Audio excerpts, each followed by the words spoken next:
Today, Heather Volchko and Marla Watts-Pacheco will be discussing high leverage practice number 21, how to teach students to maintain and generalize new learning across time and settings. Welcome to A Little TLC, the podcast where we explore the dynamic world of education. Join our host, Heather Volchko, as this season we focus on high leverage practices, known as HLPs. Each episode will examine a different HLP, an essential strategy designed to enhance teaching and improve outcomes across various educational settings. These practices focus on collaboration, assessment, social emotional behavioral support, and instruction, benefiting all K-12 students. I hope you're ready to be both challenged and inspired because this season is all about mastering the HLPs. This is A Little TLC. Effective teachers use specific techniques to teach students to generalize and maintain newly acquired knowledge and skills. Using numerous examples in designing and delivering instruction requires students to apply what they have learned in other settings. Educators promote maintenance by systematically using schedules of reinforcement, providing frequent material reviews, and teaching skills that are reinforced by the natural environment beyond the classroom. Students learn to use new knowledge and skills in places and situations other than the original learning environment and maintain their use in the absence of ongoing instruction. For this high leverage practice today, we are talking about teaching students to maintain and generalize new learning across time and settings. So, at this point, we've gone through so many of the details and strategies, all the little bits and pieces. And this one is particularly talking about how do we then keep that going. I know sometimes as SPED teachers, we are so focused on making those discrete progress moments happen that we kind of forget to step back and say, oh, can they actually continue to do it? So I'm really excited. I've got Marla here again with me this week to talk about these things. And she has done both maintenance and generalization in really cool ways across a bunch of different settings. So, Marla, for you, when we're talking maintenance and generalization, what is it? So, generalization is basically, I'm going to explain this in layman terms, a skill that you are taught in one setting. Are they able to translate, transfer, or generalize those skills to other settings with other people? And then maintenance is if you are maintaining, if you are keeping that active skill throughout time. So I'm trying to think like an example of, I am able to make a meal here at my house, right? If I go to a different kitchen that it looks different, right? Am I able to produce the same result, which is to make a meal in that kitchen? And maintenance would be like, am I keeping up with that skill?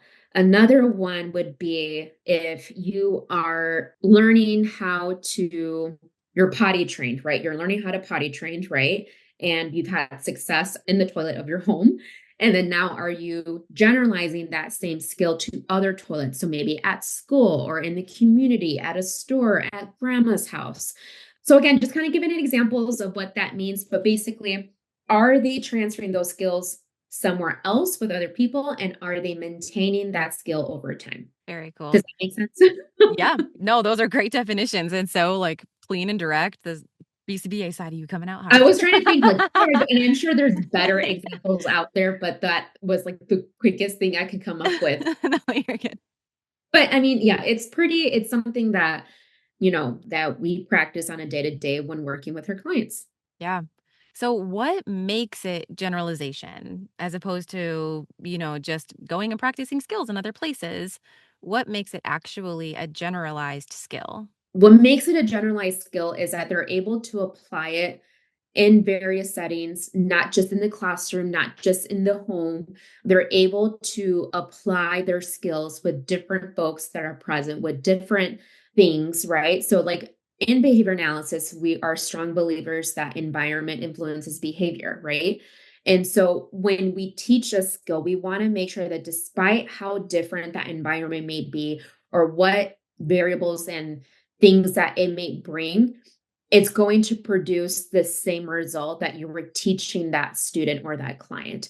So that's why I was saying earlier, for example, like using the bathroom, right? Are they generalizing that? Brushing their teeth, washing their hands, greeting people, social cues. Are they picking up those social cues like the way they are in different places? So I think that's what makes it generalizable, that they are producing the same skill despite where they're at and who they are with and what's there, and that they're demonstrating that skill. And in a sense, it's bringing reinforcement. I love how you're framing this because there's an aspect of kind of an unstated independence because you're basically saying we can swap out every single variable if it's who you're with or where you are or how you're doing, like all the things.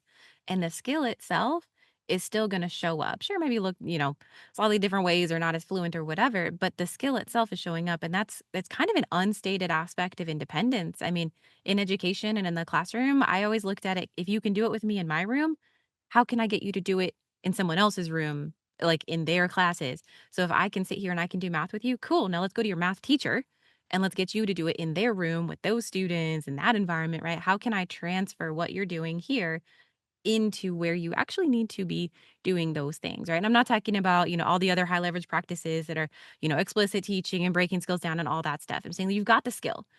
You just need to apply it with a different person, right? I'm just a safety blanket right now. You don't actually need me. You can actually go do it somewhere else. And so that's, I think, in my background from the classroom teacher, usually working in like self contained or pull out ways, the goal was to then be able to get that inclusion piece. And can they actually perform it in those inclusion spaces with less and less, either like resource or inclusion support? And then, of course, maintain it, right? Can they keep doing that? Do we have those bumps in the road? Whatever. But can we get them to be more successful, more independently in those, lesser restrictive environments and with, less support over time? Correct. And I think you said it, independence, right? That's when you know it's generalized because that student or that person is able to exhibit that behavior on their own without anyone helping them. And they're able to keep doing it, Hmm. right? So that's how you know it's being maintained. So independence is a big thing, but to summarize it, I think it's yes, it's independence is once they're able to do it on their own, that's when it's like, okay, I think the skill has been generalized. They're able to do it now on their own, despite who's there and what. But yeah, so I 100% agree with that. So then, if we're talking about this is what generalization and maintenance is, what is it not? Yes, good question. So, what is not generalized and what's not maintained is when someone is constantly doing the work for them, right? So, they're not being given the chance to show how they can be independent with this skill. So, to me, what's not generalized is if they're not able to do it by themselves and they're not able to transfer that skill anywhere else with anyone else. Hmm. So sometimes we get certain, and I've seen this happen before, where certain students are only able to exhibit a certain behavior in the presence of specific people in a Hmm. specific environment. But when they are placed with other people in a different setting, they can't. And so, as a BCBA, that's a cue for me of like, okay, this skill has not been fully generalized. Also, if it's a skill that's also being done by others for them. Yeah. And I don't know if you've seen that too, Heather, a little bit on your end. Yeah, I mean, yes, I'll echo everything you're saying because for me, it shows up even within, we would call it like those restrictive programmings. And so if I have a student who is in maybe a more self contained type of program and the goal is to move them in that more inclusive direction, sometimes I'll work with staff that are like, hey, look, like we were stuck in that classroom all day, every day. And now look, like we're over here and we're doing our thing. But when you actually go into those more inclusive spaces, the kids on, off to the side, not actually with the class. They typically have a high level of staff support and they kind of just replicated that self-contained program in inclusion space. But that's not actually inclusion unless they're there for like social inclusion and we're not, I'm thinking specifically about the academic inclusion. If you're really just running the same program but in a different, four walls, the kid hasn't generalized much of anything. You might be trying to set them up to be able to generalize things more smoothly or more easily because they're already kind of in that space. So some things won't be as unfamiliar as what it Mm, might be if we're coming from a self-contained location into yeah. a more inclusion or like general education location. But the reality is they're still receiving the same amount of support. They're still working on the same skills. Like there's really not any difference. And so I always run up into the conversation of going like the location doesn't actually define anything. It's that level of support. And to be truly generalizing, the level of support needs to be pretty darn low. We're teaching the generalization. That's different. Now, if we've actually generalized that skill, well, then that means they don't need us or they need us a lot less. And so, one of the things we talk about, like maintaining those skills, is if I just have to keep working with the kid and that's the only way they can keep performing, they're not actually maintaining. I am maintaining. Like I'm Mhm. maintaining their skills for them because I have to keep helping them and I keep providing those supports. Again, it's not a problem. There's nothing Yeah. wrong with it, but don't Yeah. consider that the student maintaining their own skills because it's actually the support that is maintaining those skills Yeah. with the student. So how that shows up, I know I see it very different in terms of like IEP goals or how we write, accommodations or service provisions Yeah. and like how it's discussed. So I know I've kind of had uncomfortable conversations with either IEP teams or even just like case management teams saying like I hear how you are seeing this as progress and it's not progress, but it maybe isn't the full like what you're saying that it Oh, is yeah. because it takes that moment to be like, "Oh man, like you're right." Like I am continuing to help them way more. Like yes, they're in a different room. Yes, like and I think a big win is when we have those students who have incredibly unsafe behaviors and they really cannot be in inclusive settings. So it is a win to say they don't need to be in a self contained space because they're not flipping out and throwing stuff and cursing people out and being physically dangerous and all that stuff. Like that's gone by the wayside. So maybe that is on maintenance. Cool. Like Yeah. that's great. But they're not actually then maintaining their academic skills. There's other pieces that then we're still working on. So it's not just like, cool, kid's good to go. It's like, oh gosh, like we're actually providing a high level of support, and that is what's actually maintaining, even if the environment itself changed. Yeah. And I think what you're saying is that what you've seen is they're just simulating, right? Mhm. That classroom, that setting, and they're like, "Oh, we're seeing success." And it's like, "But yeah, like, but is it because we've added the same amount of support? Have we faded our support Ah, exactly. where we've seen a glimpse of independency?" And I think I've also seen that as well, like working in schools and then having some of those conversations where like you think it's progress, but it's not really progress because of XYZ. Mm. I think they're great intentions, right? That we Oh, want to yeah. help the students and we're by our students. We want to ensure that they're getting the services and support that they need. Mhm. However, when do we start fading that a little wee bit? Because again, doing right by our students is treating them with dignity, treating them with respect, and treating them with like any other human being. And that comes with them being independent. I definitely hear you on that. And as I hear you talk, I'm like, yes, I 100% understand that. I've also seen the same thing where it's just like, well, it's we can call it it's progress, but Right. is it really progress that Yeah. but I think like that's where you need to just also make sure that you can talk to your team about that and then brainstorm other ways of how you can support them. Different ways of supporting them. Yeah. There's all kinds of different forms of progress. It's just a matter of acknowledging which ones are what kinds. Mhm. Correct. Yeah. Well, thank you so much. I know maintenance and generalization are things that are huge in the behavior analysis community. And it's kind of maybe an unspoken assumption in education sometimes, as if we don't need to continue teaching and the kids, making those discrete progress moves, that they're just maintaining their skills. They're just going to be able to do things, or we just kind of assume or expect that they're just going to generalize things because they could do it here, so they could clearly do it there. So Mhm. thank you for taking the time to really dive into that and show that there are so many more other smaller moving pieces that actually make it possible. But yeah, thank you so much for sharing your expertise. Well, thank you, Heather. Thank you so much. You asked, we answered, and the virtual door is now open. Join us as our team addresses the questions you submitted and provide valuable insights, tips, and strategies. This is your event. Your thoughts drive our conversation. Be that fly on the wall and immerse yourself in the camaraderie and knowledge exchange that happens inside our consultancy.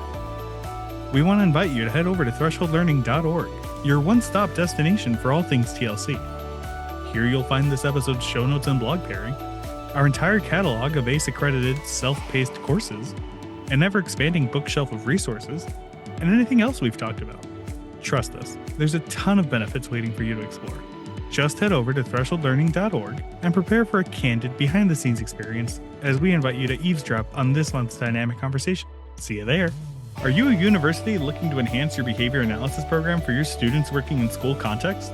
partner with us to offer supervised fieldwork opportunities that are meaningful to your educators. Our experienced school-based BCBAs provide remote supervision with both synchronous sessions and asynchronous resources that allow students to gain the required hours while continuing their roles in education. With month-to-month scheduling and systematic skill progression tracking, your students will stay on track to pass their licensure exams and advance their careers without disrupting their current jobs. Enhance your program and guide your educator students toward successful careers as school-based behavior analysts. Contact us at supervision@thresholdlearning.org to learn more about this exciting partnership opportunity.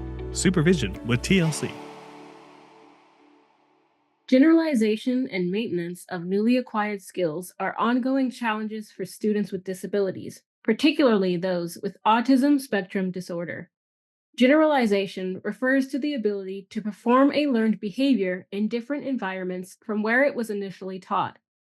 This process doesn't happen by chance. It needs to be systematically programmed into the instruction.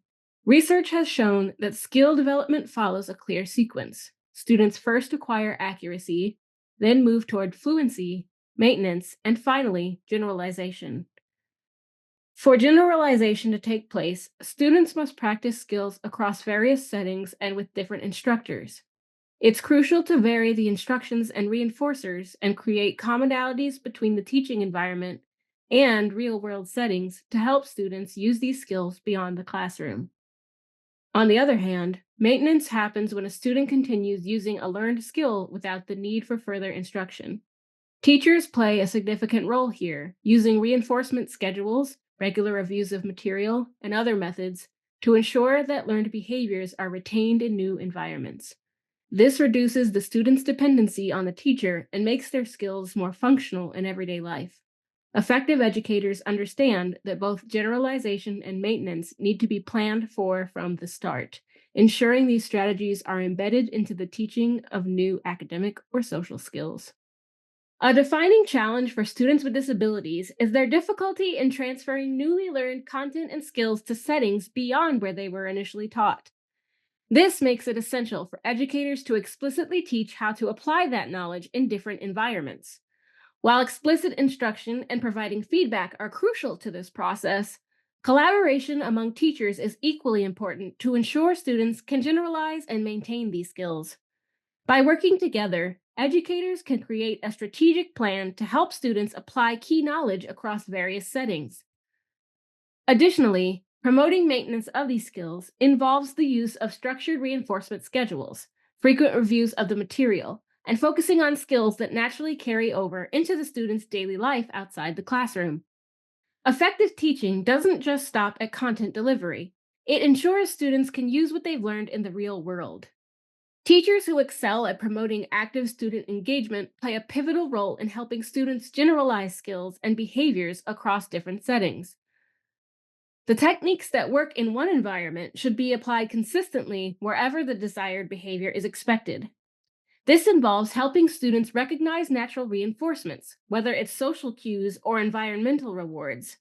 It's about expanding their ability to respond appropriately in a variety of situations, people, and contexts by using a range of examples during instruction. Reinforcement schedules play a key role, with strategies such as indiscriminable contingencies keeping students engaged by making reinforcement less predictable, encouraging the persistence of positive behaviors. Another crucial element is programming similar stimuli between training and real world settings, ensuring that the cues of desired behaviors are consistent. Teaching self management skills such as self monitoring and reporting on their own progress helps students take ownership of their learning and behavior, which in turn aids generalization. Verbal instructions also support this process by prompting students to think about how their behaviors should translate into new contexts. On the maintenance side, effective teachers use reinforcement schedules to ensure that positive behaviors continue long after initial teaching. Starting with continuous reinforcement, where every instance of a desired behavior is rewarded, and gradually shifting to intermittent schedules ensures that behaviors become ingrained. Overlearning trials and distributed practice are key techniques that provide students with additional opportunities to reinforce and solidify their skills. Data collection plays an essential role in monitoring the generalization and maintenance of behaviors. Timing and setting are important factors in gathering meaningful data, and selecting a reliable data collection system helps teachers track progress effectively. By summarizing the data visually and comparing student performance over time, educators can identify areas where additional support or adjustments are needed to promote further generalization and success. For school leaders looking to support teachers effectively, focusing on professional development and coaching is crucial. It's not just about providing instruction, but also about guiding educators in selecting and implementing strategies that enhance students' abilities to generalize and maintain their skills. Observing classroom practices and offering targeted feedback or coaching helps ensure that the strategies are applied correctly and effectively. Encouraging collaboration among all school professionals is another key aspect. Promoting generalization and maintenance of skills isn't a solo effort, it's a team oriented process that benefits from the input and coordination of everyone involved. Facilitating this collaboration ensures that all team members are aligned in their approach and understand their roles in supporting students. Additionally, equipping educators with the skills to teach self management behaviors to students is essential. This includes providing targeted instruction and professional development in how to help students develop self regulation and independent learning strategies. By focusing on these areas, school leaders can help create a more supportive and effective learning environment that fosters long term success for all students. Systematically programming for the generalization and maintenance of new learning is a practice deeply rooted in empirical evidence, especially when it comes to teaching students with disabilities. This approach is not just a theoretical idea, but a proven method for helping students retain and apply social and academic skills across various settings and with different instructors. The foundational techniques for this practice have been validated through numerous studies. These techniques, primarily evaluated through single case methodology, have shown significant success in enhancing student outcomes.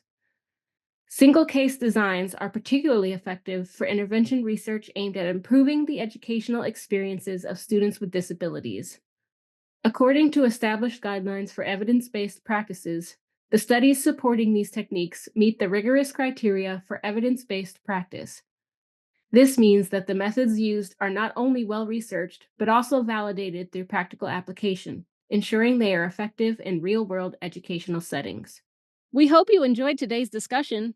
Don't forget to join us next week for Season 3's final episode, where Heather and Alex Verbanoff talk about high leverage practice number 22, how to provide positive and constructive feedback to guide students' learning and behavior. See you next week. Hey, before you jump back into your busy life, consider dropping a like and follow Threshold Learning TLC on Facebook and Instagram. And if you like our show, share the podcast with your colleagues. A personal recommendation is by far the best way to promote the podcast. Let them know that they can listen on Apple Podcasts, Spotify, or anywhere else they catch their podcasts. Just be sure to leave a rating and review on your favorite platform. You can also email us at info@thresholdlearning.org. We always enjoy connecting with fellow educators and champions for educational justice. You can find everything you're looking for at thresholdlearning.org. See you there.